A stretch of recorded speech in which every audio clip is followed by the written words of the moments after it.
Yash Bharat prime time with Ashish Shukla में आज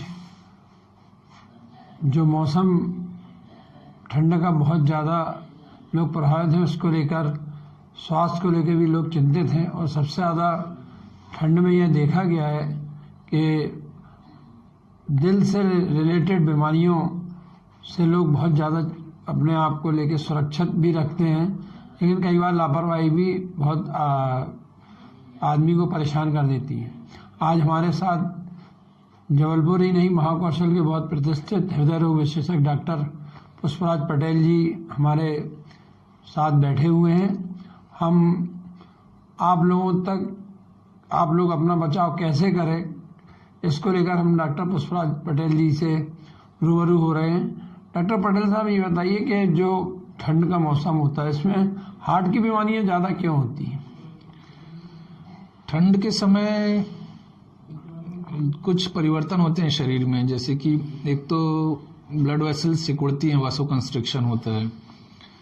दूसरी चीज ब्लड प्रेशर बढ़ता है वासो कंस्ट्रिक्शन की वजह से। तीसरा, जब ठंड बढ़ती है, शरीर टेम्परेचर डाउन होता है, तो वो टेम्परेचर को मेंटेन करने के लिए हार्ट को ज़्यादा काम करना पड़ता है, ज़्यादा पंप करना पड़ता है। ब्लड प्रेशर जो बढ़ता है उसको मेंटेन करने के लिए ज़्यादा पंप करना पड़ता है। तीसरी चीज़, खास करके अर्ली मॉर्निंग, सुबह लगभग 4 से 6 बजे के बीच में जो बॉडी में हार्मोन सिक्रेट होते हैं, कॉर्टिसोल लेवल बढ़ता है, कैटेकोनिन लेवल बढ़ता है, उसके कारण जो ब्लड में खून जमाने वाले तत्व रहते हैं, यानी कि प्लेटलेट कहते हैं, तो उनके आपस में जुड़ने का या कोगुलेबिलिटी जिसे कहते हैं, वो क्षमता बढ़ जाती है। तो इसलिए इन सब कारणों के से ठंड के समय खास करके हार्ट अटैक के केस ज़्यादा देखने के लिए मिलते हैं अन्य मौसमों की तुलना में।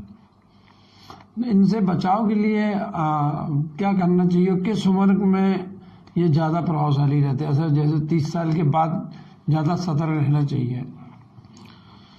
अब जैसा एक है कि हार्ट अटैक इस समय किसी भी एज ग्रुप को नहीं छोड़ रहा है। जो पहले हम देखते थे कि जो बीमारी लगभग 50 साल के बाद के लोगों में देखने के लिए मिलती थी, वो 30 साल एक कॉमन एज हो गई उस लेवल की बीमारी देखने में। तो आपका कहना सही है कि 30 साल से ऊपर के लोग खास करके सतर्क रहना चाहिए इन्हें हार्ट डिजीज को लेकर। और एक ये भी देखने में आता है कि खास करके ओल्ड एज पीपल ठंड के समय जो मॉर्निंग वॉक करते हैं तो वो बंद कर देते हैं कि ठंड ज़्यादा पड़ रही है तो ठंड में ना निकले, या वॉक कुछ समय के लिए बंद कर देते हैं। वो टेंडेंसी गलत है। ठंड से बचाव करके पर्याप्त मात्रा में गर्म कपड़े पहने, थोड़ा टेम्परेचर नॉर्मल हो जाए, धूप आ जाए, उसके बाद वॉक करना चाहिए, या फिर इंडोर वॉक करें, घर पे ही एक्सरसाइज करें, वो जरूरी है। मतलब वॉक करें ठंड से बच के, घर में भी कर सकते हैं। हाँ, मतलब जो ठंड में एक केसेस बढ़ने का एक रीजन ये भी रहता है कि उस दौरान लोग वॉक या एक्सरसाइज कम कर देते हैं, बंद कर देते हैं, तो वो भी एक फैक्टर रहता है हार्ट अटैक केसेस बढ़ने के लिए। तो ठंड से बचाव करते हुए वॉक करें या घर के अंदर वॉक करें, ताकि जो हार्ट प्रोटेक्शन के लिए जो उपाय हैं वो रेगुलर होते रहें। ये शुगर से जो पीड़ित लोग रहते हैं, उनमें ठंड में दिल का ज़्यादा चिंता का विषय रहता है। शुगर के पेशेंट्स में खास करके हार्ट अटैक का रिस्क ज़्यादा रहता है। जैसे अगर किसी व्यक्ति को हार्ट अटैक आया है या 2 बार हार्ट अटैक आया, तो जितना डैमेज होता है हार्ट में, इतना ही शुगर पेशेंट्स में फर्स्ट हार्ट अटैक में डैमेज हो जाता है। तो मेडिकल की भाषा में शुगर की बीमारी को एक हार्ट अटैक के इक्विवेलेंट माना जाता है।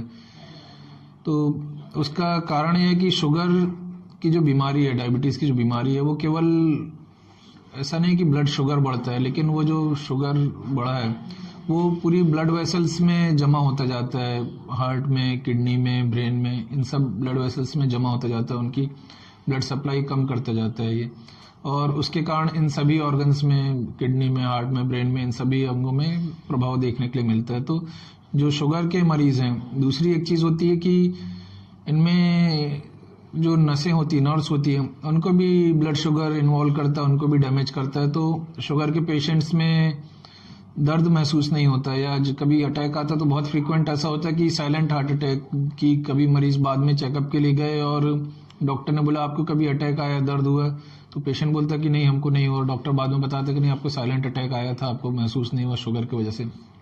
साइलेंट अटैक से कैसे समझ में आना चाहिए कि साइलेंट अटैक आ रहा है, कैसे समझ? साइलेंट अटैक में बहुत बार होता है कि पेशेंट सिम्टम्स को समझ नहीं पाते हैं कि जैसा नॉर्मली हार्ट अटैक के सिम्टम होते हैं कि सीने में लेफ्ट साइड की तरफ दर्द होना, उल्टे कंधे की तरफ रेडिएट होना, बहुत ज़्यादा अनएक्सप्लेन्ड पसीना आना या सीने में जलन होना, जबड़े में दर्द होना, चलने फिरने में सीने में भारीपन होना, बहुत ज़्यादा डकार आना, ये सब सिम्टम्स हैं जो हार्ट अटैक की तरफ संकेत करते हैं। साइलेंट अटैक में जो लक्षण है वो इतनी इंटेंसिटी में नहीं आते कि रिकॉग्नाइज हो पाए या पेशेंट उनको रजिस्टर कर पाए या समझ पाए। कुछ लक्षण रहते हैं कि जैसा सीने में जलन हो रही है, बहुत ज़्यादा डकार आ रही है या पसीना आ रहा है, पर इतना टॉलरेबल रहता है या पेशेंट उनको समझ नहीं पाता है, मेडिकल हेल्प नहीं ले पाता और वो अंदर ही अंदर डैमेज चलता रहता है। साइलेंट अटैक को मतलब थोड़ी भी पसीना आए यदि किसी भी मनुष्य को, उसको पहले डॉक्टर से सलाह लेना चाहिए।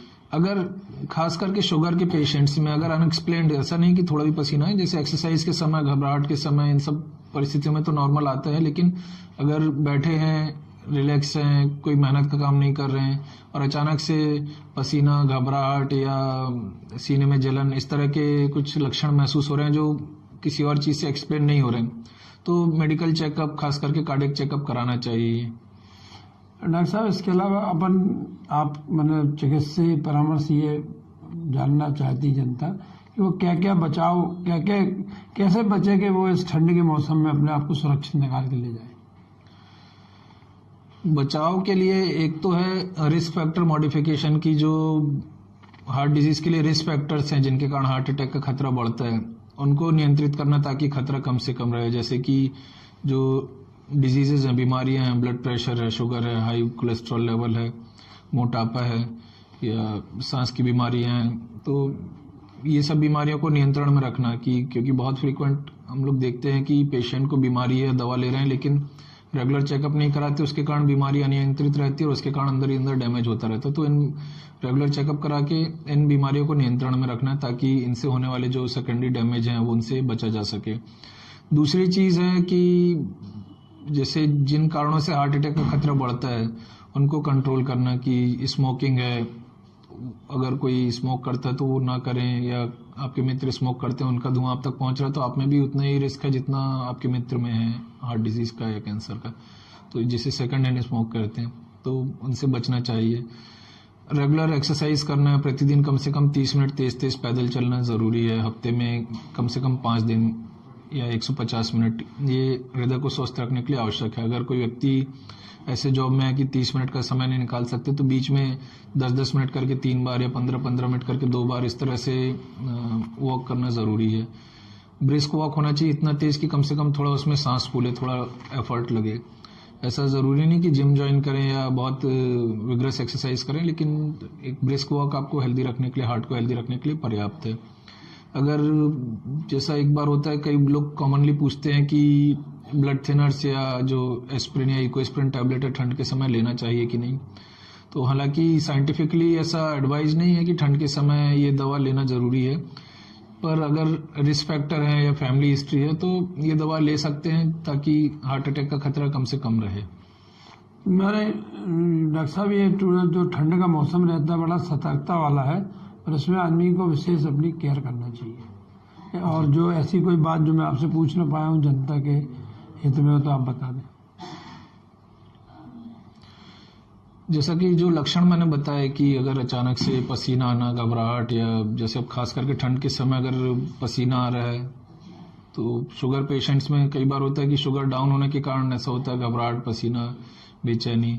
शुगर चेक करें, अगर मशीन नहीं है शुगर चेक करने की, कुछ मीठा ले लें। अगर उसके बाद में भी ऐसा प्रॉब्लम बनी हुई है तो इसको ये समझें कि हार्ट के कारण हो सकती है ये परेशानी।